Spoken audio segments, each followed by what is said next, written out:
কোনো নারী যদি কোনো বাস চালাতে চান, কোনো গাড়ি চালাতে চান, মৌলিকভাবে সেটি শরীয়ী দৃষ্টিকোণ থেকে কোনো হারাম বিষয় নয়।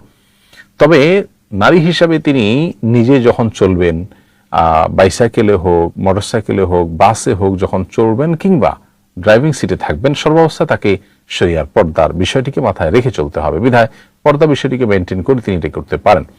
দ্বিতীয়ত, নারীদের গাড়ি চালাবার জন্য একটি শর্ত হলো যে সফরের দূরত্ব যদি হয় তাহলে সেক্ষেত্রে তার সাথে মাহরাম থাকতে হবে। সেটা তিনি গাড়ি না চালিয়ে গিয়ে যদি গাড়িতে আরোহী হিসাবে যান তখন একই কথা প্রযোজ্য। নবী সাল্লাল্লাহু আলাইহি ওয়াসাল্লাম বলেছেন, লা তুসাফিরুল মারআতু ইল্লা মা আজি মাহরামিন, কোনো নারী মাহরাম ছাড়া সফর করতে পারবেন না। তার সাথে তার সেফটি, তার সিকিউরিটি, তার প্রাইভেসি এটি যেন রক্ষা হয়, সেজন্য একজন মাহরাম পুরুষকে সাথে রাখার নির্দেশনা দেওয়া হয়েছে। অতএব সফরের দূরত্বে যদি কোনো নারী ড্রাইভিং করে যান তাহলে তার জন্য এই শর্ত রয়েছে। আর সেটি যদি না হয় তাহলে 10, 20, 30, 40 কিলোমিটারের মধ্যে তিনি যদি গাড়ি চালনা করেন এবং তার মাধ্যমে জীবিকা নির্বাহ করেন তাহলে সেটা শরীয়ী দৃষ্টিকোণ থেকে জায়েজ আছে। তবে সেটি করতে গিয়ে যেন পর্দার ব্যাঘাত না ঘটে, শরীয়ী পর্দা যেন মেনটেন থাকে, সেই জিনিসটি তাকে বিশেষভাবে লক্ষ্য করতে হবে।